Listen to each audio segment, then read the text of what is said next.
when I would become aware of a possible deal that was being discussed or being worked on by the lawyers, by either myself or other lawyers in the firm, I would call Ken Robinson, usually from a payphone, using a calling card, to his personal cell phone. I would tell him, I would give him what information I had, that XYZ company was considering a takeover of Q company. We would then discuss whether this was a deal that fit the parameters of the agreement among the three of us to engage in an insider trading scheme. The first thing we would look at is what the average daily volume of stock trading had been over the prior 3 months that you look up on Yahoo Finance, and Ken and I would discuss it. We would usually look for target companies. If a target company stock was not trading at least 1 million shares a day, it generally was not going to be a deal that was going to make sense, both for an inability to, well, mostly for an inability for Bauer to acquire a large enough number of shares for us to make the profit that became sort of the average profit for us, which was to end up each walking away, I thought, with about $50,000 or $60,000. I mean, our goal was to make more than that, of course, but as it seemed to turn out, if we stuck with companies that were trading 1 million shares a day, Bauer could, we thought, fly under the radar, buying about 100,000 shares. We didn't want Bauer's trades to represent a significant portion of the average daily volume. It was going to be much too suspicious. So while over the course of the scheme we probably traded, or the government says that we traded on 30 deals. I didn't keep taking their numbers because I didn't keep careful records, of course. Ken and I probably had the call that I'm describing on 100 deals, 150 deals, and we dismissed a number of them out of hand as being not appropriate deals for this kind of activity. Once Ken and I had figured out that a deal made sense and speculated with each other about what the premium range that was likely to get paid, the current stock price, how much money Bauer would have to put up, we would agree on the aggregate number of shares that we thought Bauer should buy for all three of us. It was always understood and agreed that that he was going to buy an aggregate number and that we would split the profits 3 ways, but that Bauer, in paying us our 2/3 shares, a third each, would be entitled to withhold the tax burden that he was going to face for having had the capital gain, the short-term capital gain. So if Ken and I agreed that a deal made sense and we arrived at what we thought was the number of shares that was going to make sense, Robinson would purport to go call Bauer and discuss it with him, and I would wait. I would talk to him later the same day or the next day, probably switching over to the throwaway phones, the prepaid cell phones that we were talking on. When did you start using those? We started using them probably in 2006. When you started your last job at Wilson Sonsini, but on the first couple of Wilson Sonsini deals, we weren't using those. We were using payphones. I was using a payphone that was at an Exxon station near my office sometimes, and I was using a payphone at the Reston Hyatt, which was right across the street from our office. And the point was to escape detection. The point was to escape detection, was to not have a connection, not have an easily traceable connection between either between me and Ken, or between Ken and Bauer. Although Ken was talking to Bauer on a regular basis about other things. They were close friends. So in the beginning, Robinson was less concerned about having a visible connection between him and Bauer. So it was only very much later that Bauer started using a throwaway phone. It was only when Bauer started to become really suspicious, really paranoid that his phone might be bugged or that sort of thing, that they moved the discussion off of his home phone. And how did you manage to get information from the law firms where you worked? There was a variety of ways.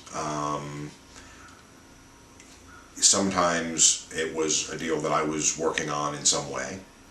Sometimes it was a deal that I heard being discussed in the office, or a deal that I was watching other people work on, that they were talking about what they would be talking about what they were doing. And then other times it was that I would do searches, document searches on the firm computer system, and come across deals that were being done in other offices by lawyers I didn't know. And sometimes if I'd hear something in the hallway, I would confirm it by looking at the document flow on that deal to see if what I was hearing was accurate. The government said that the scheme netted more than $37 million in illegal profits. Most of that coming in the last 5 years when you were working at Wilson Sonsini. When did you learn, and that of that $37 million, Bauer made at least $32 million. When did you learn the amount of the profits in the scheme, and what was your reaction to that? On the day that I was arrested, when they showed me the criminal complaint against me, finally that day, I saw the amounts that had been traded, and I was absolutely shocked. Our agreement from the beginning had always been that we were agreeing on the aggregate number of shares, that profits were being shared equally 3 ways, but not so importantly about the profits. It was more important that I thought I had a sense of what the total exposure was, of our exposure to being caught, our exposure to criminal penalties, that there was a firm agreement among us about, on each deal, what was being purchased. And Robinson, when he would talk to me, would always couch information to me in terms of that aggregate amount. Once we had agreed, let's say that we were going to buy 75,000, that the aggregate number was 75,000 shares. When we finally agreed that it was time for Bauer to start making purchases, Robinson would call me and say, okay, he's in for 30,000 so far, so we've got 10,000 apiece. And then when he would finally accumulate the full 75,000 that we had, or when it was decided that I was going to be told that he had accumulated everything, Robinson would call and say, we're in fully, we've got the 75,000, 25,000 apiece. And then when the deal would be announced, and Robinson would report the sales, he'd say he's out at an average price of X times 75,000 divided by 3 minus the taxes equals X.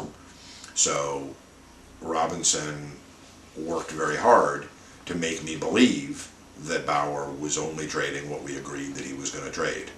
And I fully believed that that's what was happening, because we had been in this course of dealing for a long time. It felt like an enterprise that each of the 3 of us was an integral part of, and I had no sense that they were going to mislead me. In March 2011, the Federal Bureau of Investigation and the Internal Revenue Service raided the Long Island house of Ken Robinson, and he agreed to cooperate against you and Bauer and to secretly record conversations that you had with him. In those conversations, you were recorded as urging him to not cooperate, and the government says you destroyed evidence, including a cell phone and a computer. Mm-hmm. You were concerned at that point about being caught. Well, by the time, one thing that isn't clear from reading the government papers is that by the time we were caught, the scheme was over. I had left my employment at Wilson Sonsini. Rather than seeking a job at another law firm that was heavily involved in mergers and acquisitions, I had decided to take my career in a completely different direction. Stop being a lawyer. I had moved into a business job at a private company. So, in my view, the scheme had ended. We were done. I had moved on. I was not going to have access to any material non-public information anymore, and I was very relieved to be moving on and be done. Yes, I mean, I admitted in court that yes, I did destroy an iPhone, and I did, or got rid of an iPhone, and that I got rid of my computer hard drive, because I was somewhat afraid. I don't think in retrospect that either of those two things had any particularly damning evidence on them. I mean, the scheme wasn't being done on those devices. The scheme was being done on my firm computer, on my Wilson Sonsini computer, which was certainly available to the investigators to the degree that it would have shown them anything. My iPhone and the computer, my only fear was that possibly I had looked up some stock quotes, that while we were in the middle of maybe the last couple of deals, that they would have seen that I was seeing how those stocks were doing. Not particularly damning evidence, but I had gotten rid of all of these things, not so much because Ken was telling me that we were being investigated, but also because it felt as if the scheme was over and I wanted a completely clean start. So not having this stuff around, just erasing that unfortunate part of my life was kind of the goal. Did you feel betrayed by Ken Robinson? I did. I did feel betrayed. Not so much because he recorded the calls, and not so much because he did what he had to do to help his family and all of that. It was more, I felt more of a sense of betrayal for the way he misled me over the years about what Bauer was doing. I felt very used and manipulated, that he was basically pumping me for information, that he was then lying to me about how he was using, and was allowing his obviously better friend to make millions and millions and millions of dollars while telling me that that's not what was happening. What do you regret about what you did over those 17 years? I regret a lot of things. They say that this is a victimless crime. It's clearly not. I've learned since my arrest that that's very theoretical and not true. There are a lot of victims. I have 3 children who are going to be without their father for 12 years. I embarrassed law firms that I worked at, people there who I cared deeply about, who I felt a sense of loyalty to.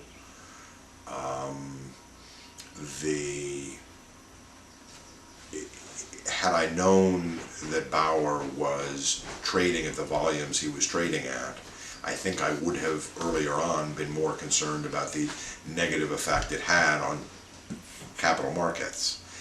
At the levels that we were agreeing on, it was easy for me to delude myself into believing that the teeny little bit of activity that I thought we were engaging in was really not having much of an effect, if any material effect on any markets or on any other sorts of, possibly identifiable victims.